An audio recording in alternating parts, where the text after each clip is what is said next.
২৪-এর চেতনাকে ধারণ করে দেশকে এগিয়ে নিতে সর্বস্তরে বৈষম্য দূর করার আহ্বান জানান বক্তারা। রংপুরে অনুষ্ঠিত জুলাই অভ্যুত্থানের রাজনৈতিক শিক্ষা শীর্ষক আলোচনা সভায় তারা এই কথা বলেন। রাষ্ট্রকে গণ অভ্যুত্থানে শহীদ পরিবারের পাশে থাকার আহ্বান জানান বক্তারা। এহসানুল হক সুমনের ভিডিও চিত্রে মেরিনা লাভলির রিপোর্ট। রংপুর নগরীর দর্শনা বাসিরুন্নেসা স্কুল অ্যান্ড কলেজ মাঠে জুলাই অভ্যুত্থানের রাজনৈতিক শিক্ষা শীর্ষক আলোচনা সভা ও গণসম্বর্ধনার আয়োজন করে তাজহাট এলাকাবাসী। আলোচনা সভার আগে বৈষম্য বিরোধী ছাত্র আন্দোলনের অন্যতম অগ্রপথিক ঢাকা বিশ্ববিদ্যালয়ের শিক্ষক ডক্টর আব্দুল আল মামুনকে গণসম্বর্ধনা এবং বৈষম্য বিরোধী আন্দোলনে শহীদ আবু সাইদের বাবাকে সম্বর্ধনা দেয়া হয়।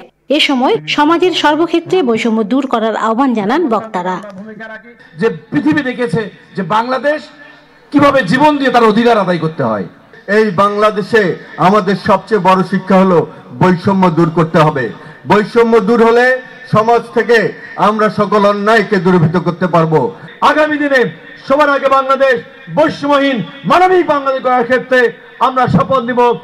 আগামীর বাংলাদেশে রাজনীতিকে আয়ের উৎস না বানানোর আহ্বান জানান ডক্টর আব্দুল আল মামুন। রাজনীতি যেন ইনকাম সোর্স না হয়, সবাইকে কিন্তু সেটা নিশ্চিত করতে হবে আমাদেরকে।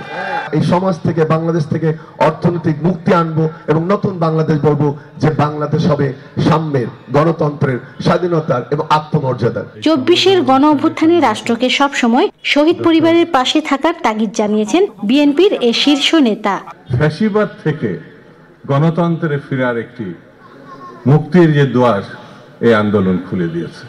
সেই কারণে আমাদের ২৪-এর যারা শহীদ হয়েছে, আমি বর্তমান সরকার পরবর্তী সরকার কাছে বলে যাব, তাদের পরিবার, তাদের স্বজনদের রাষ্ট্রভাবে যেন তারা দেখে।